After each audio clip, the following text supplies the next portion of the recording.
So murder mystery stories have been in my life for a very long time. I'm talking at least 15 years because my parents were big into American crime dramas, more specifically things like CSI and NCIS.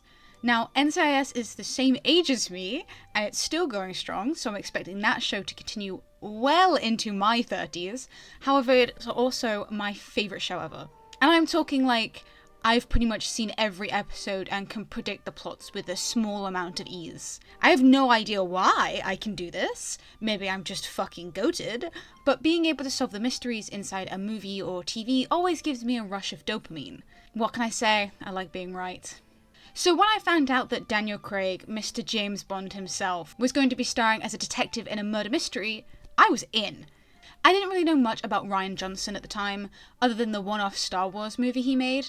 I remember enjoying it, but I've only ever watched the sequel movies once, so all I remember is being converted to being a Reylo shipper. But the experience I had watching Knives Out for the first time was fucking crazy. In a good way. Rian Johnson does something that has made me hooked onto whatever mystery he's writing, and that's subversion. In the first movie, it's narrative subversion, with the initial reveal being that Marta accidentally forced Harlan into killing himself. But if you pay attention to the use of language by other characters, you can pick up that Ransom was the killer about midway through the movie. Call me Ransom, it's my middle name. Only the help calls me Hugh. Ransom? Are you back again already? You did this. Don't get away with this, sister. And I really enjoyed that aspect of it. It was clear that Rian Johnson knew how to write a good murder mystery, and I avidly awaited the next movie. But between Knives Out and Glass Onion, something changed. And I'm not talking about the beer brand that went global. In September 2021, I went to university to study how to make comics, and one of the things you learn is the basics of cinematography and when to apply it. So when Glass Onion came out, I accidentally figured out the plot twist of the movie without even realizing it, simply because I paid attention to the cinematography. And that's when I learned something about modern day murder mysteries. Everything's a clue. I'm going to be entering not necessarily spoilers, but narrative devices, cinematography breakdowns, and general murder mystery techniques in this video. So if you want to preserve your enjoyment of watching any kind of movie or TV show, I would seriously consider clicking off. I'm totally serious, by the way. I found out one of these facts about narrative writing, and it's low-key ruined movies for me forever. I'll give you 5 seconds to consider.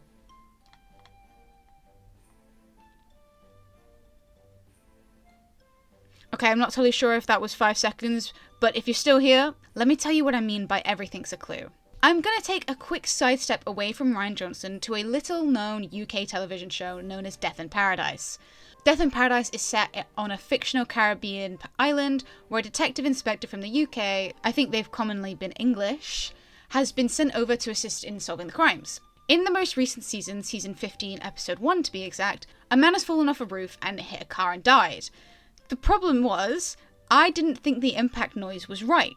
It felt too sudden and sharp for someone who had just broken a lot of bones by smashing a lot of glass. But when I told my parents, hey, the sound effect sounds weird, they were like, sounds alright to me. And so I just chalked it up to being an error on the sound department side. So imagine my surprise 30 minutes later when it's revealed that the victim actually died 4 hours before he supposedly dropped onto the car, and the sound of him hitting the car was actually a bin being thrown against the ground.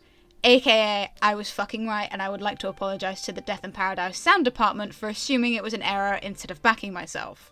But this is what I mean when I say I can figure out murder mystery plots with ease, but have trouble figuring out why. But this example is more evidence backing up my claim of everything's a clue. And I'll get more into that when I talk about Wake Up Dead Man. But first, I want to talk about a quick narrative technique that will absolutely ruin any movie for you. I don't know what the formal name for it is, but I call it the planning scene. Essentially, if you as an audience member is told the plan before you visually see it, it's going to go wrong. This is to make sure that you set your expectations and can figure out what is going on and where it's going wrong. On the other hand, if you're not told the plan beforehand and you learn it as it's happening, then it will go right. Now, there's actually only one movie that I've come across so far which has successfully subverted this writing trope, and that's Ocean's 11. Ocean's 11 does this amazing trick that it starts telling you the plan before it happens, so when it starts to go wrong, we know what's going on. But at some point in the chaos of it going wrong, they stop explaining the plan to us. So we as the audience are so stressed out about what could be going wrong, we don't even notice that they've successfully robbed a casino until it's revealed at the end. If you haven't seen Ocean's 11, I highly recommend it. It's a very good movie as well. However, this technique and explanation go hand in hand in what I'm about to praise Rian Johnson for. The problem that you find with any movie/TV/comic industry is that a lot of these writers already know what's going to happen based on how something is written.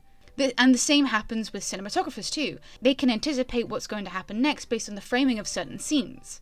So what happens when you have a writer who is also the director and the producer of his own murder mysteries? Well, you get someone who uses every opportunity to make everything a clue. Let's talk about Glass Onion. I feel like I need to praise certain aspects of this movie before I go and tell you how much of a genius I am. Glass Onion is one of the best movies for murdered in plain sight, and this has been talked about to death, so I'll keep it short and sweet, but having Miles literally hand Duke the drink that didn't even have poison in, it was just he was allergic to it, which is kind of inspired actually. But that moment of him being killed in plain sight really did elevate the movie, because for those who caught it, they knew who did it, but for those who didn't, they weren't completely sold on if Miles had done it. They just kind of assumed. I've watched all 3 of these movies with my parents. Like me, my mum is also incredibly into murder mysteries. She loves Agatha Christie. So it was no surprise that she caught Miles handing Duke the drink. Me and my dad didn't see it, but obviously we believed her because she's my mum, but also Miles was played by Edward Norton. This isn't a slight against Edward Norton, by the way, it's just that he got cast and everyone collectively decided that he did it before the movie even came out. But I actually wanted to talk about a moment that comes even earlier in the movie. When the group arrived on the island and Miles brings all of his disruptors to the Greek-looking house, there's a shot of Blanc and Andy, and this particular shot struck me as strange. Now, this is a wide shot, and in comics specifically, this is used between 2 characters who already know each other and are having a discussion. But to the audience of Glass Onion, this should be the first time these 2 are talking. So why are we not getting their conversation? This shot is literal foreshadowing to the fact that this isn't Andy, this is Helen, and that Helen and Blanc know each other. And this shot is in the first 15 minutes, which makes our visual clue that something else is going on. But if you're not too familiar with cinematography, you probably didn't notice it. I know my parents certainly didn't. Now, Glass Onion, for all intensive purposes, was pretty straightforward, which is why this section is so short. The whole purpose of this movie is that it's simply who you thought it was, but you as the audience purposefully refuse to believe it is because... It's so dumb. It's so dumb, it's brilliant. No! It's just dumb! This was a complete contrast to Nights Out, where you knew who it was and you were actively rooting for Martha. But this first clue to the plot twist of Glass Onion was in the first 15 minutes. What if I told you in Wake Up Dead Man, the first clue to the plot was within the first scene? Would you believe me? Because it is. Editing Sage here. That was incorrect. It is done in the first 15 minutes. It's not the first scene, but it is the first flashback that we get about the Whole Woman and Monsignor Wicks's backstory. So I was right, but in the wrong way. Just thought I'd jump in here and correct that. I'm hoping this section of the video will be the longest, but I actually have no idea how fast I'm about to read through this, so bear with me. Everyone who's ever watched anything is familiar with the no body, no death rule, right? But what if I told you there was another narrative and visual rule that you may not be familiar with? Behold, I present to you, if dialogue is being said and you can't see their mouth moving, it's not what they actually said. And this rule is how I figured out who had committed the murder of Monsignor Jefferson Wick before he even actually died. The first scene of the movie is Martha describing the Whole Woman. We see a child version of her telling the woman something. Now this, among the crazy shots of her staring maniacally at something, is what made me realise that Martha was most likely going to kill Wick, and it had something to do with the jewel they were talking about. But it was because the young Martha's mouth was covered and that the old Martha was talking, made me realise that the old Martha was lying. I don't think there's actually a name for this, but it's actually a very common way to make your audience believe something. A lot of the time, the audience will believe the narrator unless it becomes obvious that the narrator is unreliable. But at this point, considering the movie had just started, why would the audience not believe that that's the truth? It was also in this little monologue that I realized that the jewel they were talking about was definitely buried with the old dude's body, and that the tomb was going to play a part in the plot. I hadn't quite figured out how until it was revealed that Wick died on Good Friday, and that's when I realized that they were going for the whole second coming of Jesus bit. An excellent gambit, by the way. I do respect it. There are other aspects of this movie that have made it pretty easy to figure out. Martha's dramatic gas, which made it obvious that her and Jeremy Renner were in cahoots, and since Jeremy Renner played a doctor, he definitely killed Wick. But I had gotten the who and the why, but I hadn't gotten the how, which I'm actually extremely happy about.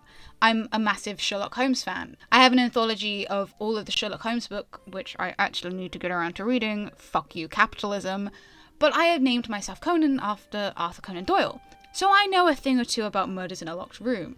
What I really enjoyed about this movie was the fact that Father Judd was an unreliable narrator at the beginning, since we all believed that Wick actually died while Judd was doing his part of the sermon, when in reality he didn't die until he was technically out of the locked room, once again in plain sight.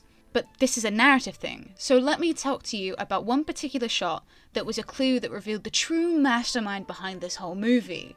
Spoiler alert, it was Martha, by the way. When Father Judd and Blanc have entered Jeremy Renner's home, we see that the picture frames have fallen off the wall and have been smashed. Now, usually smashed picture frames means signs of a struggle, but I didn't quite believe that. If two people had truly been fighting here, more of the frames on the top of the wall would have fallen down. This is usually because of the force that people use to slam each other against the walls, and picture frames kind of fall off easily as well. And I only know that because I'm an avid action movie enjoyer. But this whole setup with the picture frames was another clue, because all of the fallen frames were around head height and below. This is no longer a sign of a struggle. This is a sign of someone struggling. Similarly to the shot of Glass Onion, where we see Blanc and Helen talking, this is the foreshadowing that shows that the plan between Martha and Jeremy Renner has been broken. Of course, we wouldn't exactly know that at the time. There is another clue in the movie that I actually missed. The box where the diamond should have been in, I assumed it was a box for one of those spinning dolls or something like that. So I was genuinely confused on how sharp the cushion was and why it looked that way. Obviously it was because it was used to house a diamond and I'm an idiot. Now these are only a small amount of the clues that you may have missed in these movies because you've never actually registered them. And I'm probably sure there's loads that I've missed because I had already convinced myself I had figured out the plot.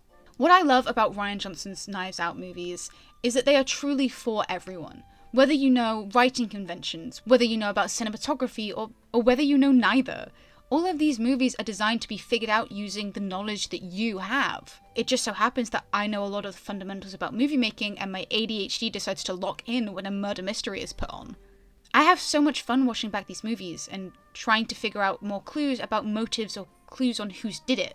Just because each department has put so much time into these movies. The sound department, the set design, set builders, costumers, directors, and obviously Rian Johnson. In conclusion, I'm a genius, and if you want to be able to figure out murder mysteries, then you should learn cinematography.